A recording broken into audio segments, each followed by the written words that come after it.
예수님께서 70명의 전도 제자들을 세웁니다.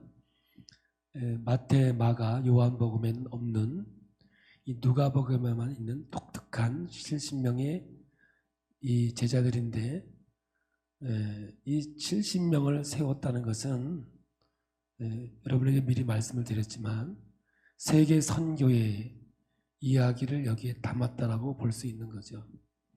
이들이 둘씩 짝을 지어서 나가서 복음을 증거하다 보니까 기적들이 일어났습니다. 병든 자가 고침받고 귀신들이 쫓겨나가고 놀라운 기적들이 일어나니까 얼마나 신이 났겠습니까? 예수님 앞에 나와서 우리가 귀신도 내어 쫓고 병자도 고쳐지고 기적이 일어나더이다 하면서 기뻐하니까 예수님께서 그것은 참 기쁨이 아니고 진짜 기쁨은 하나님 나라의 생명책에 기록된 그 기쁨이다. 이 말은 구원받은 기쁨이 제일 큰 기쁨이고 참 기쁨이며 영원히 사라지지 않는 기쁨이라는 사실을 말씀하고 있습니다. 그러면서 예수님께서 누가복음 10장 21절, 지난주에 시간이 없어서 제가 말씀을 끊었습니다만 한번 21절을 한번 읽어볼까요? 그때에 예수께서 성령으로 기뻐하시며 이르시되 천지의 주제이신 아버지여, 이것을 지혜롭고 슬기 있는 자에게는 숨기시고 어린아이들에게는 나타내심을 감사나이다. 올소이다 이렇게 된 것이 아버지의 뜻이니이다 하면서 생명책에 기록된 것이 참 기쁨이다 하면서 슬기롭고 지혜롭고 슬기로 있는 자에게는 숨기시고 어린아이에게는 나타내심을 감사합니다. 이렇게 얘기했어요. 그러면 여기서 지혜롭고 슬기 있는 자들이 누구냐면 율법인들을 말하는 거예요. 유대인들, 율법주의자들을 지칭해서 말하는 거거든요. 이 이야기를 들은 이제 율법 교사가 이제 한 발 딱 튀어나옵니다. 하면서 이 이야기가 하늘나라에 기록된 구원으로 참 기뻐하라는 말씀의 그림 안에서 이 이야기가 참 구원의 기쁨은 무엇인가, 이제 이 이야기를 율법 교사의 이야기 속에서 이걸 전개해 나갑니다. 자, 누가복음 10장 25절입니다. 어떤 율법 교사가 일어나 예수를 시험하여 이르되 선생님, 내가 무엇을 하여야 영생을 얻으리까? 율법 교사가 등장합니다. 등장하면서 어떻게 해야 내가 영생을 얻으리까? 율법 교사는 21절에 우리가 읽은 지혜롭고 슬기 있는 자를 지칭하는 거죠. 그래서 오늘 이 말씀은 흔히 선한 사마리아인이라 해서 우리도 이 선한 사마리아인처럼 선을 행해야 된다, 이런 차원에서 이 말을 많이 합니다. 특별히 37절에 가면 너도 이와 같이 하라. 그러니까 이제 율법 교사에게 숨긴 게 뭐예요? 그 이름이 하늘에 기록된 것, 구원에 대해서는 숨겨져 있는 거거든요. 그런데 율법 교사가 질문하는 내용이 선생님, 내가 무엇을 하여야 영생을 얻으리까? 이런 질문을 통해서 이제 이 율법 교사는 자기의 의로, 자기 행위로 구원받는다고 생각을 했던 겁니다.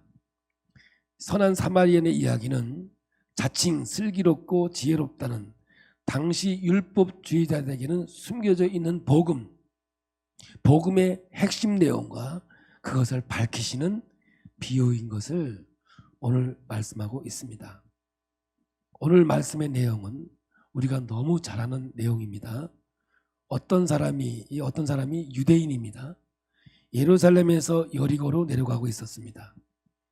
이 길이가 약 17에서 20마일이라고 했으니까 1마일에 1.6 곱하기 20 하면 약 32km 정도 되는 거리인데 험하고 인적이 드문 이 거리이기 때문에 가끔씩 강도들이 자주 출몰하는 그런 곳이었다고 합니다. 아닌 게 아니라 비유에 등장하는 사람도 강도를 만나 옷도 벗겨지고 맞아서 피 흘려 거의 죽게 된 지경에 이르렀습니다. 마침 제사장의 길을 가다가 이 사람을 보고 피하여 지나갑니다. 다른 번역을 보면 그냥 지나간 것이 아니라 멀리 돌아서 갔다라고 표현하고 있습니다. 뇌인도 길을 가던 중이었는데 이 뇌인은 뭔 일인가 가까이 가서 보고 그냥 지나갑니다. 이 제사장과 레위인은 둘 다 종교인입니다. 그것도 지도자급입니다. 성경에 나오는 슬기롭고 지혜로운 자, 이들에게 구원의 하나님의 영광이 감춰져 있는, 그냥 하나님의 구원이 뭔지 모르는 자들을 지칭한다고 그랬죠. 이 사람들은 다 죽게 된 사람을 보고 그냥 지나갑니다. 그런데 세 번째 등장하는 사람은 사마리아 사람인데 이 사람은 죽게 된 사람을 보고 불쌍하게 여깁니다. 그래서 응급처치를 하고 주막에 데리고 가서 보살펴 주었습니다. 그리고 주막 주인에게 돈을 주고 내가 어디 급해서 갔다 올 테니까 돌봐달라고 부탁을 하면서 2데나리온, 그러니까 2달치 생활비를 주고 모자르면 내가 들어올 때 값을 지불할 테니까 잘 좀 돌봐달라고 이야기합니다. 그러면서 돈과 시간과 정성을 다해서 이 사람을 돕습니다. 여기서 놀라운 것은 선한 일을 한 사람은 다른 사람이 아닙니다. 종교인이 아니라 사마리안이라고 성경은 기록되어 있습니다. 여러분 잘 아시죠? 유대인들은 사마리아인을 정말 싫어했습니다. 멸시하고 무시하고 사람 취급도 하지 않았습니다. 누가복음 10장 36절에 이제 이 이야기가 끝난 다음에 예수님이 이 율법 교사에게 묻습니다. 내 생각에는 이 세 사람 중에 누가 강도 만난 자의 이웃이 되겠느냐? 이렇게 질문하니까 율법 교사가 차마 사마리아인이요 이렇게 대답을 못합니다. 자존심이 있어서. 뭐라고 대답을 하냐면 37절에 보면 이르되 자비를 베푼 자니이다. 그러니까 사마리아 사람이라는 이름을 직답은 못하고 둘러서 자비를 베푼 자니이다 이렇게 얘기해요. 그러니까 예수님께서 이르시되 가서 너도 이와 같이 하라 하시니라. 이렇게 이야기가 전개되어져 왔습니다. 이걸 우리는 선한 사마리아인이라 그러는데 사실은 성경에는 선한 자는 없습니다. 그냥 사마리아인이지. 그냥 우리가 그냥 하나 더 붙여서 선한 사마리아인. 그래서 다니다 보니까 교회에도 선한 사마리아인 교회도 있고 우리 지방에도 선한 사마리아인 교회도 있습니다. 뭐 내용을 알고 이름을 붙였는지 잘 모릅니다만 하여간 이 사마리아인 하면 선하다라는 것이 상징이 되어 있죠. 일반적으로 많은 사람들이 이 비유를 어떻게 읽었느냐 하면 어려운 사람, 불쌍한 사람, 돕자 그렇게 읽고 그렇게 들었습니다. 뭐라고 그랬냐면 누가복음 10장 37절에 이르되 자비를 베푼 자니이다. 예수께서 이르시되 가서 너도 이와 같이 하라 하시니라.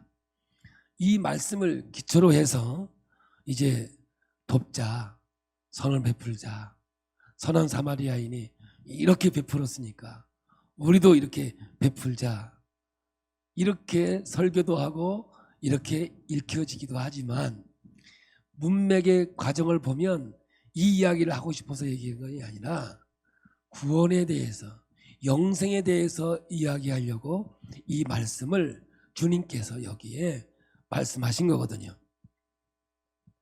그런데 이 선한 사마리아인의 비유는 예수님이 그 가르침을 주셨다고 해석하는 것은 오히려 이 비유를 주시고자 하는 메시지와 정반대가 되고 있다는 사실을 우리는 알아야 됩니다. 그러므로 이 비유의 핵심은 단순히 이웃을 돕자, 시간과 물질과 정성을 다해서 이웃을 돕자라는 메시지는 절대 아니다라는 것을 볼 수 있습니다.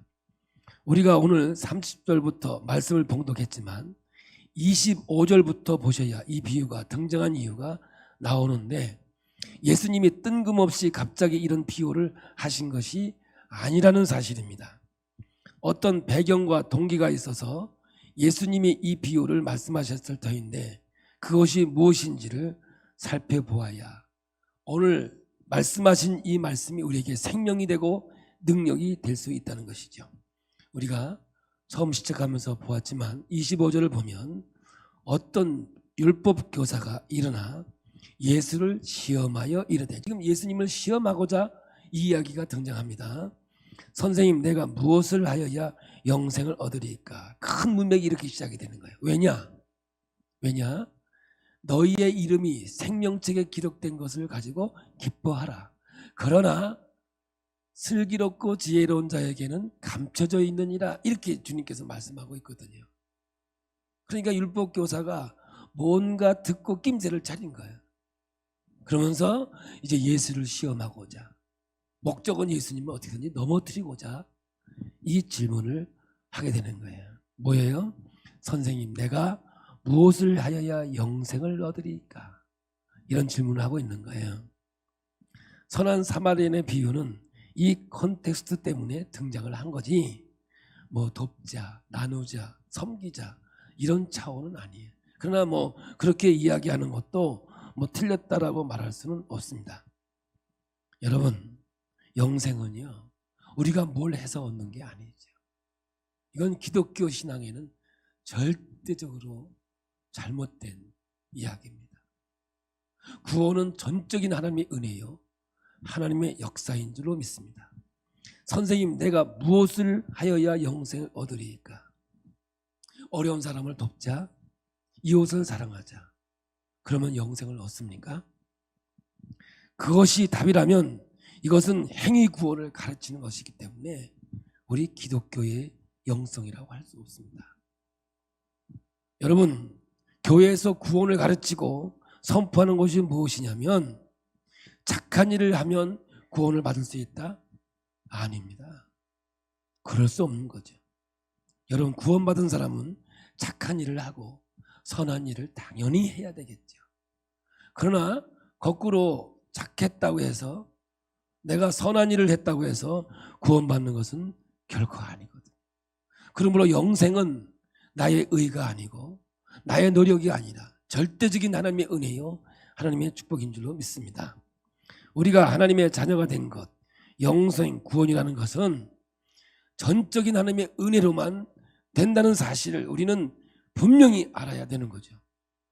그러므로 여러분, 무엇을 해야 영생을 얻는 것은 결코 아닌 것입니다. 지금 율법 교사가 그것이 궁금해서 지금 이 이야기를 하는 걸까요? 율법 교사가 그 답을 몰라서 물어보았을까요? 아닙니다. 오로지 하나입니다. 예수님을 시험해서 예수님을 넘어뜨리려고 하는 목적, 그거밖에는 없었거든요. 이래서 예수님께서 이 사마리아인의 이야기를 하게 되는 것이죠. 예수님이 이제 이 율법 교사에게 묻습니다. 그러면 율법에서는 뭐라고 하더냐? 그리고 너는 그것을 어떻게 읽고 어떻게 이해하느냐? 그러니까 율법 교사가 아주 자신 있게 대답을 합니다. 누가복음 10장 27절입니다. 함께 읽겠습니다.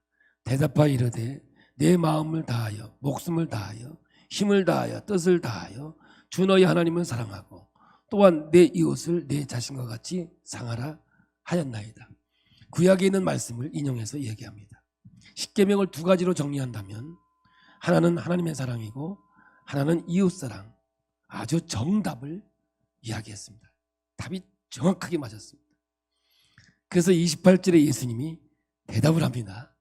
아주 멋진 정답을 내니까 예수님께서 이렇게 말을 하십니다. 예수께서 이르시되 내 대답이 옳도다. 이를 행하라. 그리하면 살리라 하시니. 그러니까 예수님께서 말씀하시는 것은 참 네가 말하는 것 정답이다. 근데 이를 행하라. 그리하면 살리라. 너 한번 해봐라. 그러면 산다. 자, 잘 들으세요. 너 이거 한번 해봐라. 산다. 그런데 못할걸? 이 얘기예요. 네가 네 의지로 네 이웃을 내 몸처럼 사랑할 수 있니? 못할걸?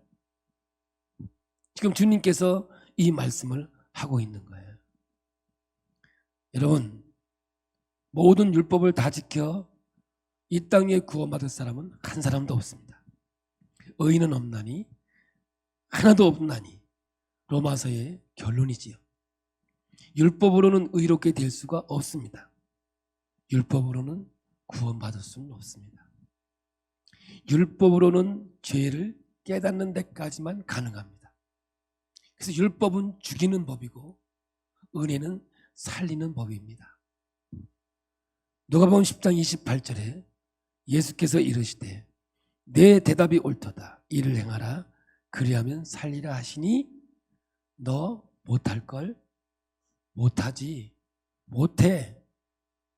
그러니 예수의 말씀의 뉘앙스는 하나님 사랑, 이웃 사랑 맞다. 그런데 한번 해봐라. 하나도 남김없이 잘 지키면 영생을 얻지. 맞아. 어디 한번 해봐라. 그 뉘앙스입니다. 그러니까 우리 예수님 말씀은 못한다. 그런데 율법학자는 예수님의 말씀에 동의하지 않습니다. 지금 예수님은 너 못한다. 그런데 율법학자는 할 수 있다는 거죠. 그러면서 29절을 이렇게 얘기합니다. 함께 봅니다. 그 사람이 자기를 옳게 보이려고 예수께 여짜오되 그러면 내 이웃이 누구입니까? 자기를 옳게 보이려고, 여기서 보니까 의를 드러내려고 이렇게 얘기했다는 거죠. 자기는 율법으로는 흠이 없음을 증명하고자 하였다라는 것이죠. 율법으로 난 의를 붙잡은 자입니다. 그런데 율법에서 난 의를 성경은 뭐라고 하느냐? 성경을 보고 말하겠습니다. 빌립보서 3장 9절을 봅니다. 그 안에서 발견되려 함이니 내가 가진 의는 율법에서 난 것이 아니요 오직 그리스도를 믿음으로 말미암은 것이니 곧 믿음으로 하나님께로부터 난 의라. 율법으로 난 의는 없다는 겁니다. 안 된다는 거죠. 갈라디아서 2장 16절은 같은 말씀을 합니다.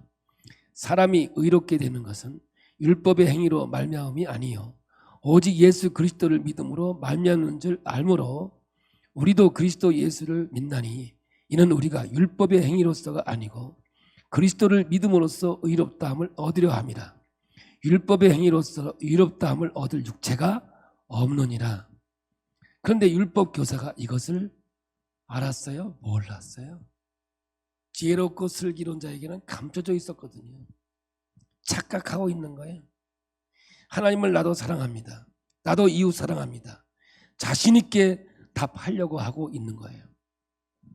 나는 율법으로 흠이 없어서 영생 얻을 수 있습니다. 이렇게 율법 교사는 생각하고 있었습니다. 그래서 자기를 옳게 보이려고 율법에서 난 의를 증명해 보려고 예수님께 질문하는 거죠. 그게 뭐예요? 내 이웃은 누굽니까? 여러분, 당시 유대인들에게 이웃은 이미 신학적으로 정리되어 있었거든요. 누구에게 물어봐도 정리된 것이기 때문에 유대인들은 똑같이 대답을 해요. 뭐냐면 유대인들에게 있어서 이웃은 유대인입니다. 이방인들은 이웃이 아닙니다. 제자들도 그렇게 생각하고 있었거든요. 근데 사도행전에 와가지고 이게 바뀌어지기 시작하죠. 그러니까 유대인들만 사랑하면 되는 거거든요. 유대인들은. 이방인들은 이웃이 아닙니다. 유대인들을 도우면 이웃이거든요. 그러니까 여러분, 예외가 있는데 유대인들을 도우면 이웃이 됩니다. 누구예요? 신들러. 그분은 유대인의 이웃이죠. 그런데 바리새인들은 이웃의 정의를 더 좁혀놨습니다. 바리새인들은 이웃이 바리새인들만이었습니다. 율법 교사는 모든 사람이 그랬듯이 예수님도 유대인이지 그렇게 이야기할 줄 알았고 그렇게 하면 되는 줄 알았습니다. 그리고 그렇게 기대를 했어요. 그리고 나는 금식을 하고 구제도 하고 11조도 하고 그렇게 하나님을 사랑하고 유대인들을 나는 돌봅니다. 유대인들을 사랑합니다. 그래서 저는 의롭습니다. 나는 영생을 얻을 자격이 충분합니다. 이것을 증명해 보이려고 이 율법 교사는 잘난 척을 하고 있었습니다. 그럴 때 오늘 예수님께서 이 사마리아 이야기의 비유를 들려주시고 있는 거죠. 그러면서 마지막 부분에 이런 질문을 합니다. 36절에 내 생각에는 이 세 사람 중에 누가 강도 만난 자 이웃이 되겠느냐. 자, 율법교사는 누가 내 이웃입니까? 라고 예수님에게 질문했는데 예수님은 그 사람의 의도를 다 알고 질문을 바꿉니다. 누가 강도 만난 자의 이웃이겠느냐.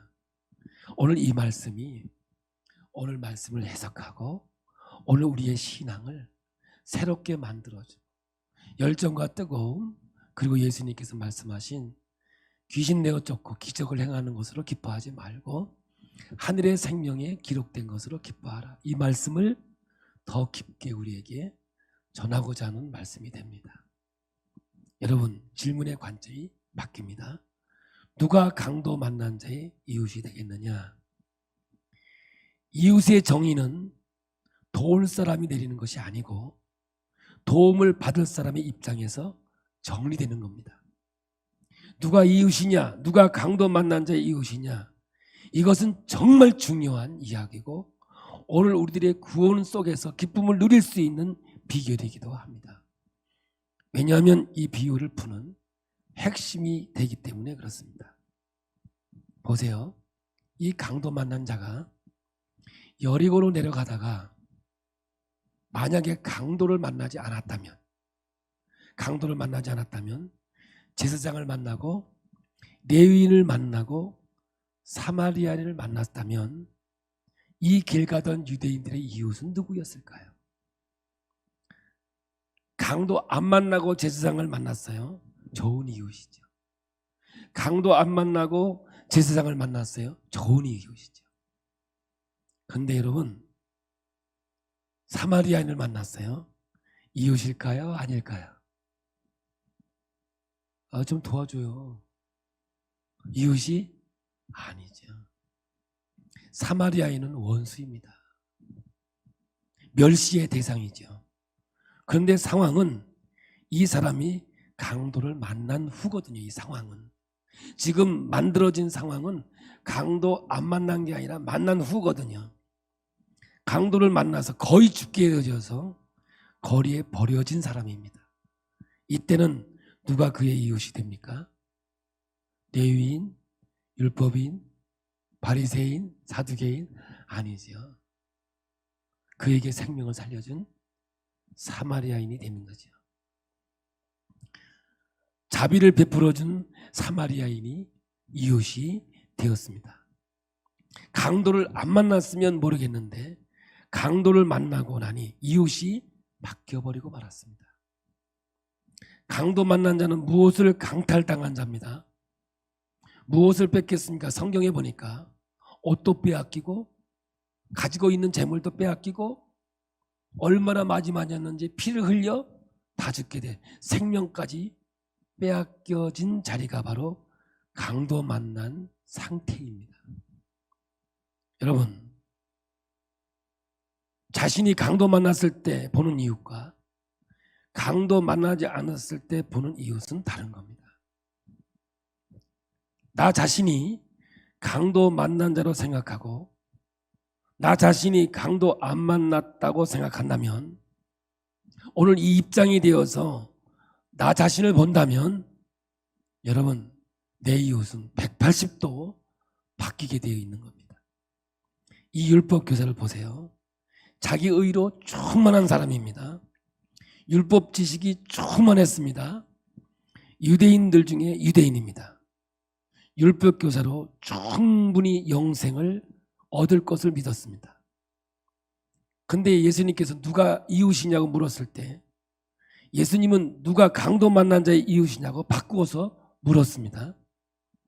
이 질문, 누가 내 이웃이냐와 누가 강도 만난 자의 이웃이냐, 똑같이 내 이웃이 누구냐 가지고 질문했지만 답은 다르게 됐습니다. 예수님께서 질문한 자와 강도 만난 자를 동일시하고 있는 겁니다. 오늘 이 말씀을 이해하고 깨달으셔야 됩니다. 그러니까 질문한 내가 강도 만난 자다. 지금 이 말씀을 하고 있는 겁니다. 그러니까 율법 교사가 지금 강도 만난 자인데, 아까 얘기했지만 지혜롭고 슬기로운 자에게는 감춰두었듯이 이 율법 교사는 이 진리를 모르고 있는 겁니다. 강도 만난 자는 뭔가 강탈당한 자라고 그랬지요. 뭔가 빼앗긴 자라고 그랬지요. 지금 이 율법 교사는 자신이 뭔가를 강탈당한 강도 만난 자를 사실 알고 있을까요? 모르고 있을까요? 오늘 성경은 모르고 있다는 겁니다. 그것이 문제라는 거죠. 분명히 이 사람은 무언가를 강탈당했습니다. 무엇을 강탈당했을까요? 예수님의 입장에서 이 율법 교사를 바라보자면 영생을 강탈당한 자입니다. 구원이 없는 자입니다. 이 사람은 지옥 갈 사람이거든요. 이 사람은 구원을 빼앗긴 사람입니다. 율법을 지키는 것을 자기의 의로 여기고 있는 한 이 사람은 천국을 강탈당한 자입니다. 율법으로 구원받겠다고 하는 사람은 분명히 구원받지 못했다라고 오늘 예수님께서 이 말씀을 통해서 우리에게 결론을 내리고 있는 거라고요. 이 사람이 천국을 빼앗긴 강도 만난 사람인 것을 어떻게 알 수 있습니까? 천국을 사는 사람이라면 어떤 사람을 공경에 빠뜨리기 위해서 질문을 하지 않습니다. 이 율법 교사는 예수님을 공경에 빠뜨리려고, 예수를 넘어지게 하려고 이 질문을 하고 있지 않습니까? 이 사람은 천국에 속한 사람이 아닙니다. 이 사람은 개나 지옥에 속한 사람이죠. 말 한마디 꼬투리 잡아서 죽일 상대로 여기는 것은 천국 백성이 할 일이 아니다라는 겁니다. 그런데 그것을 하고 있는 율법 교사였거든요. 그러니 이 사람은 예수님을 이웃으로 생각할 수 없는 겁니다. 자신을 강도 만난 자로 보고 있지 않기 때문에 그에게 있어서 이웃은 제사장이고 레위인입니다. 율법을 지키는 행위를 자신의 이웃으로 여기고 있는 거죠. 그러나 만약에 이 사람이 강도 만나서 피 철철 흘리고 죽게 되어버린 자임을 깨닫게 되면 이 사람은 제사장이 아니고 레위인이 아니고 자비를 베푸는 선한 사마리아인이 이웃이 되는 겁니다. 천대받고 멸시당하고, 그래서 어떻게 해서든 사람들이 시험에서 죽이려고 했던 바로 그 사람의 본문에서 선한 사마리아인입니다.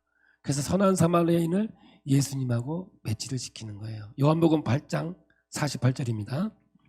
유대인들이 대답하여 이르되 우리가 너를 사마리아 사람이라 또는 귀신이 들렸다 하는 말이 옳지 아니하냐. 지금 누구더러 사마리아 사람이라고 했다고요? 예수님을 보고 유대인들이 그렇게 말합니다. 너 사마리아 사람이지? 너 귀신 들렸지? 예수님이 사마리아 사람이라고 해서 그런 것이 아니고요. 예수님에게 너는 그 정도 멸시 전대받아서 마땅하지, 결국 이 예수를 십자가에 못 박는 것까지 가지 않습니까? 이렇게 사마리아 취급받으면서 고통받았던 예수님, 그분이 이 강도 만난 자의 이웃인 거죠. 여러분, 이 비유는 무엇을 하여야 영생을 얻을까로 시작해서 영생에 관한 비유입니다. 착한 일 해라, 좋은 일 해라, 좋은 거예요. 그러나 이 말씀의 직답은 아니죠. 그래서 그 답이 어려운 사람을 도와줘라, 이웃사랑을 해라, 이렇게 돼서는 안 되는 겁니다. 오히려 이 비유를 통해서 영생이라는 것은 예수 그리스도를 이웃 삼아서 얻는 것으로 이야기되어지는 거죠. 그러니까 우리가 강도 만난 자로 지칭이 되어지고 사마리아 예수를 만나야 구원을 얻듯이 예수가 생명이고 능력임을 우리에게 말씀하고 있는 겁니다. 보세요. 이제 적용합니다. 영생은 내가 강도 만난 자로구나, 이것을 깨달아야 얻어진다는 겁니다. 그러니까 여러분, 이 기쁨은, 구원의 기쁨은 그냥 단순하게 나 예수 믿어서 구원받았다, 여기서 무슨 기쁨이 있겠습니까? 우리 예수님께서 이 기쁨은 빼앗기지 않는 기쁨이고 영원한 기쁨인 것을 지금 이걸 통해서 말씀하고 있는 거죠. 이 구원은 강도 만난 자, 옷도 빼앗기고 가진 것도 다 빼앗기고 죽게 되었을 때 누구를 만나냐? 여러분, 사마리아인을 만나는 거예요. 이 예수를 만나서 구원받았을 때 여러분, 이 기쁨은 일생 동안 이 땅에 살면서 빼앗길 수 없는 기쁨이 되는 겁니다. 이 말씀을 들으면서 질문해 보아야 합니다. 나는 과연 강도 만난 사람이었는가? 남 얘기가 아니라 내 얘기를 하고 있다니까요. 오늘 여러분, 구원받은 우리가 어디서 구원받았습니까? 죄와 사망 가운데에서 죽음 가운데 있었던 우리 존재들 아니었습니까? 피를 철철 흘리고 있을 때 제사장이나 레위인들의 도움을 전혀 받지 못하는, 그러니까 율법으로는 구원받을 수 없었던 존재인 것을 아시고 있습니까? 여러분, 신앙생활 오래 했다, 내가 봉사 많이 했다, 이런 것들로 하나님 앞에 의로 여겨지는 것은 아닙니다. 강도 만난 자가 예수 그리스도를 만나서 구원받아 너무 기쁘고 즐거워서 하나님께 헌신하고 하나님 앞에 봉사하고 하나님 앞에 영광 돌리는 거죠. 잘 들으셔야 돼요. 그래서 여러분, 주의 일 하다가 상처받으면 주의 일 아닙니다. 다시 한번 얘기할게요. 주의 일 하다가 상처받으면 주의 일 아니라고요. 그건 자기 일입니다. 내가 주의 일 하다가 상처받으면 그것이 흔적이 되고 영광이 되는 겁니다. 아멘 하세요. 복음은요, 다시 한번 얘기합니다, 지나온 이야기입니다. 지나온 얘기가 오늘 기쁨과 감사함으로 내 마음새에서 샘솟듯 일어나지 않는다고. 만약에 지나온 이야기를 지금 원망과 불평을 하고 있다면 이는 여러분 강도 만난 자가 아닙니다. 이는 자기 의로 구원받고 슬기롭고 지혜로운 척하지만 구원이 감춰져 있어서 알지 못하는 자의 모습이 되는 거죠. 정말 예수 믿고 구원받은 자, 내가 구원받은 자가 가장 낮은 자리에서, 아니 절대 절망의 자리에서 희망과 소망이 없는 정말 낭떠러지게 해서 주의 손을 잡고 내가 구원받은 하나님의 자녀라고 한다면 여러분, 그 원망이 아니라 영광이 되고 하나님 앞에 기쁨이 되고 능력이 되는 겁니다. 여러분, 우리가 예수 믿는 게 뭔지 아십니까? 우리 예수님이 지금 귀신을 내어쫓고 기적을 행했다고 해서 그건 참 기쁨이 아니라는 겁니다. 진짜 참 기쁨은 뭐예요? 생명책에 기록된 거예요. 근데 그 생명책의 기록이 그냥 된 게 아니에요. 어떤 위치에서? 강도 만난 자리에서 이웃을 만났어요. 누구예요? 선한 사마리아인. 그 선한 사마리아인 누구예요? 그러니까 예수를 만나. 적어도 저와 여러분이 구원받은 자리는 절대 절망의 자리에서 구원받은 거라고요.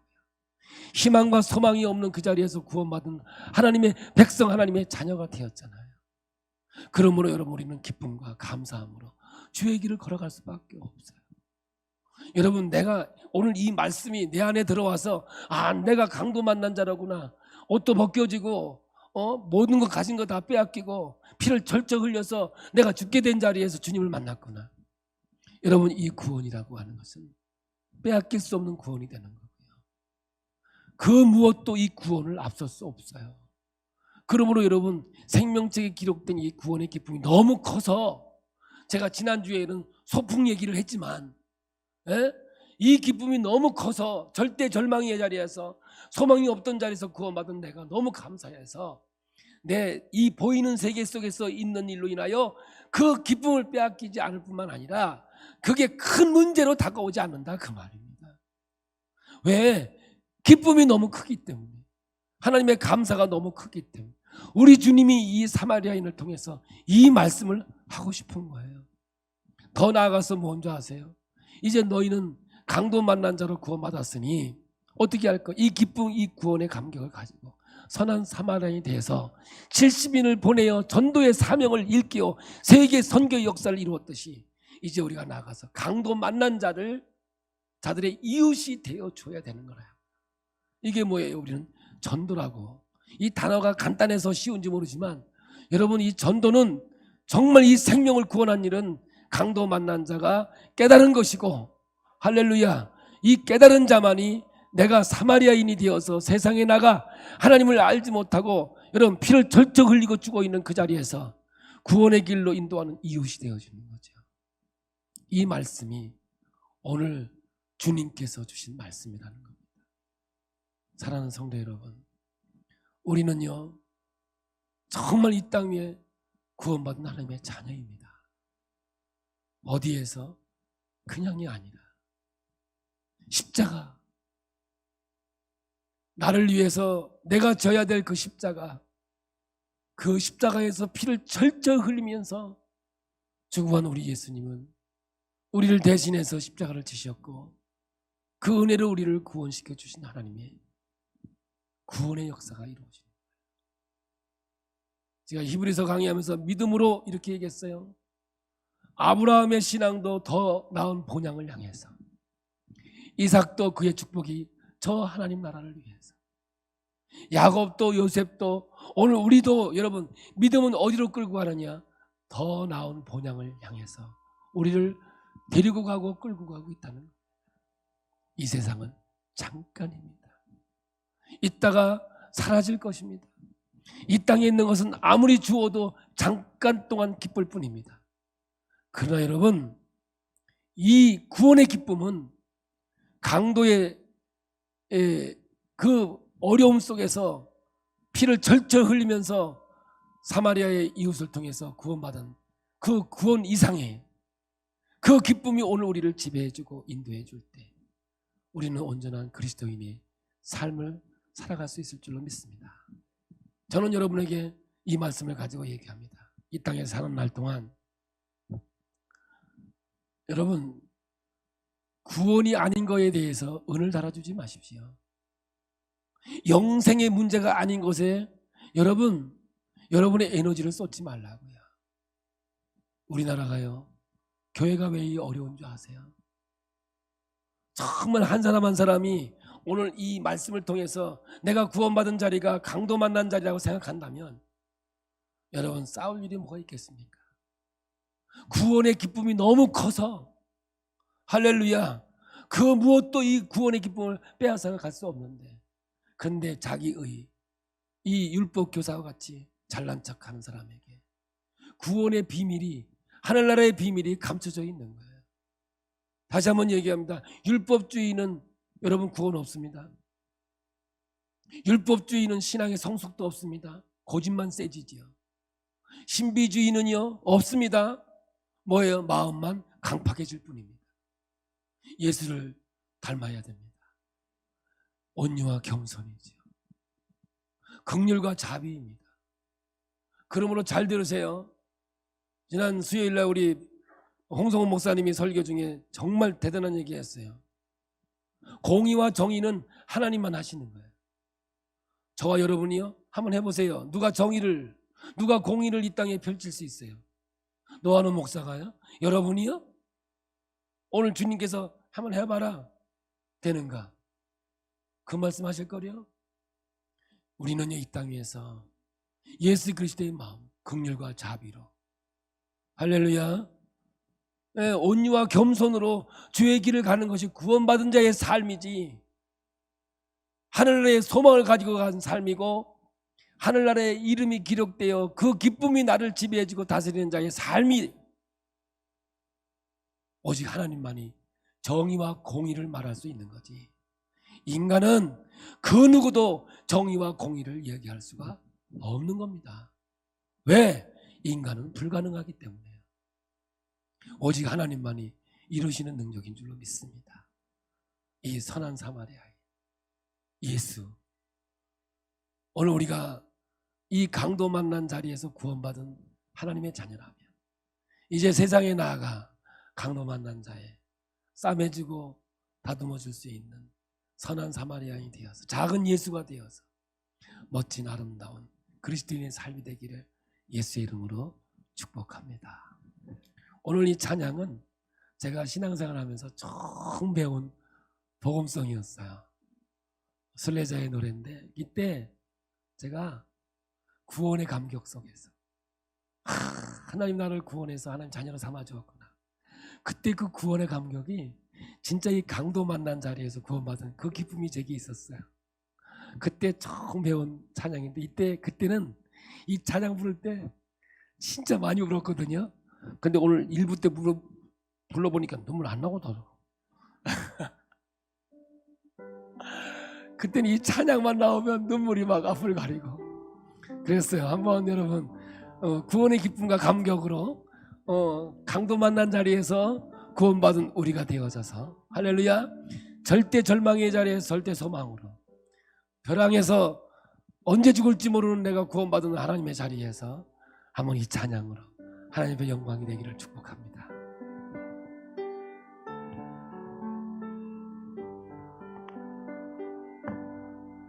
저 멀리 배는 나의 시온성, 거룩한 곳 아버지 집, 내 사모하는 집에 가고자 난 밤을 새웠네.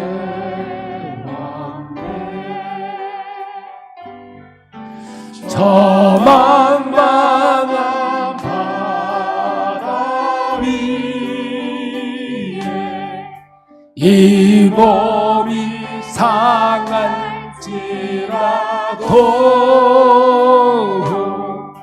오늘은 이곳 내일은 저 주 복음 전하리.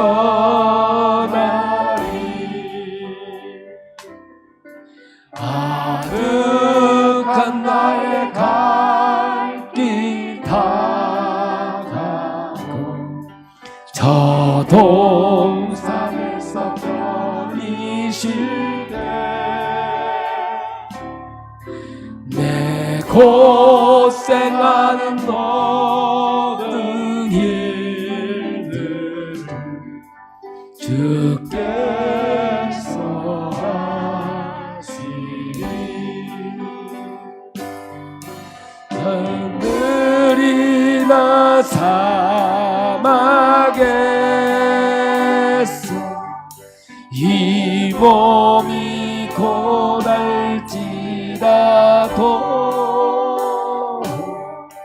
오 내 주 예수 날 사랑하사 날 지켜주시. 빈들이나 사막에서 빈들이나 사막에서 이 몸이 고달지라도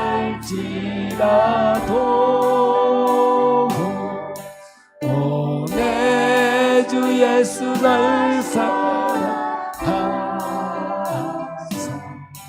날 지켜주시.